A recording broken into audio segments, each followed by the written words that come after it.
মুহাম্মদ সাল্লাল্লাহু আলাইহি ওয়াসাল্লাম বলছে দাড়ি রাখো, এরা কাটে। বলছে টাকনুর উপরে প্যান্ট পরো, এরা নিচে পরে। এখন নায়কেরা দাড়ি রাখে, এরা দাড়ি রাখে। আল্লাহ তাআলা বলছে হালাল খাও, এরা সবসময় হারামের প্রতি ঝুঁকে থাকে। ইসলাম যত কিছু আদেশ করছে, মুসলমানদের বর্তমানে কাজ হয়ে গেছে সবকিছুর বিরুদ্ধাচরণ করা। ওয়াল্লাহি যদি শুকর খাওয়া হালাল হতো, কেউ শুকর খেত না, গরু খেত সবাই। যদি মদ খাওয়া হালাল হতো, এই মুসলমানরা মদের প্রতি এত আকৃষ্ট থাকতো না, সবাই পানের প্রতি থাকতো আকৃষ্ট। যদি সুদ আর ঘুষ খাওয়া হালাল হতো, তাহলে আজকের যে মুসলমান আমার চোখের সামনে আসি আমার মনে হয় এরা কেউ সুদ আর ঘুষ খেত না। ওয়াল্লাহি যদি নামাজ পড়লে পাপ হতো, তো ফজরে তুমি মসজিদে জায়গা দিতে পারতা না।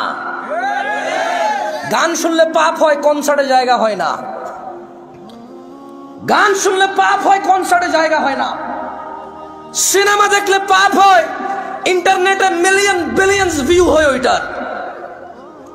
বাবা মায়ের সাথে বেয়াদবি করলে পাপ হয়, কোন সন্তান তার বাপ মায়ের কথা শোনে না।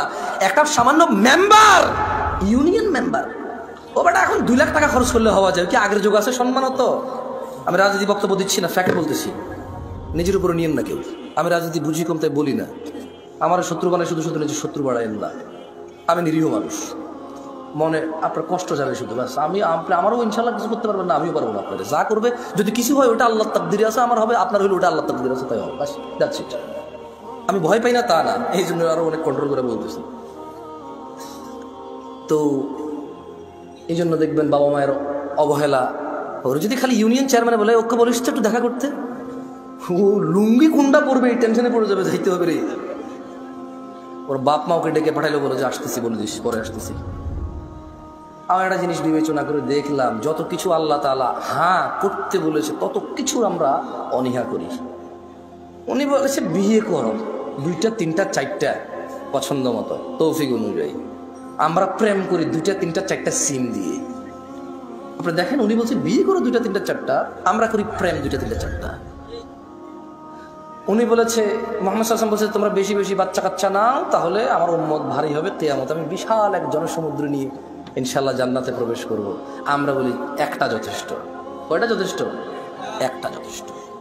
উনি বলেছে বিয়ে করো রিজিক বাড়বে, আমরা বলি আগে চাকরি বাকরি এস্টাবলিশ হয় তারপরে বিয়ে। এভরিথিং উল্টা।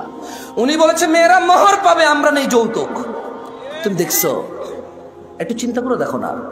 উনি বলছে দাড়ি রাখো, আমরা কাটি। উনি বলছে নখ কাটো, আমরা নখ এত লম্বা রাখি। তুমি বুঝতেছো না ভাই, আসলে এটা ও নখ রাখার শখ না, জাস্ট আল্লাহর বিরুদ্ধাচারণ করা, রাসূলের বিরুদ্ধাচারণ করাই হচ্ছে ওর উদ্দেশ্য। ওর জীবনের একটা এইম হয়ে গেছে। এই যে এখানে দাড়ি কাটা মানুষগুলো বসে আছে, ওর যদি বলা হয় এই দাড়ি যদি তুই না কাটিস ভাই তোর কি লস, একটা লস দেখাইতে পারবে না। কয়টা লস দেখাইতে পারবে না? একটা সিঙ্গেল লস দেখাইতে পারবে না। ওর যদি সাইন্টিফিকলি ডাক্তার, আমি তো ডাক্তার না, তবে এখন সাইন্টিফিকলি ডাক্তাররা যে দাড়ি কাটার কতগুলা ক্ষতি, আমি একটা আর্টিকেল পড়তেছিলাম, 17টা ক্ষতি আছে দাড়ি কাটা। কয়টা ক্ষতি? এর মধ্যে হরমোন কমে যায়। কি কমে যায়? মানে বাচ্চা কাচ্চা হওয়ার চান্সেস কমে যাবে। কারণ দাড়ি থেকে নাকি, দাড়ি যেটা থেকে ওঠে, মানে দাড়ির যে গোড়াটা দেখছেন সাদা সাদা থাকে না, ওটা নাকি মানুষের হরমোন গ্রোথ ভালো রাখে, মানুষের স্কিন ডিজিজে অনেক হেল্প করে দাঁড়িয়ে। সুবহানাল্লাহ। আমরা তো এত কিছু মনে করে রাখি না, সুন্নাহ হিসেবে রাখি। আলহামদুলিল্লাহ। কি হিসেবে রাখি? হরমোন আর স্কিনের জন্য রাখি না, জান্নাতের জন্য রাখি। আল্লাহ কবুল করুন, আমিন। যে যারা নিয়ত অনুযায়ী পাবে। ইহুদি নাসারারা এখন দাড়ি রাখে কেন? হরমোন গ্রোথ ভালো রাখার জন্য, স্কিন প্রোটেক্ট করার জন্য। আমরা রাখি জান্নাতে যাওয়ার জন্য। তো আমরা জিনিস চিন্তা করলাম যে মসজিদে মানুষ নাই, কনসার্টে কেন মানুষ? কারণ মসজিদে আসতে বলা হয়েছে এই জন্য আসে না, কনসার্টে যেতে নিশ্চিত করছে এই জন্য যায়, নাথিং এলস।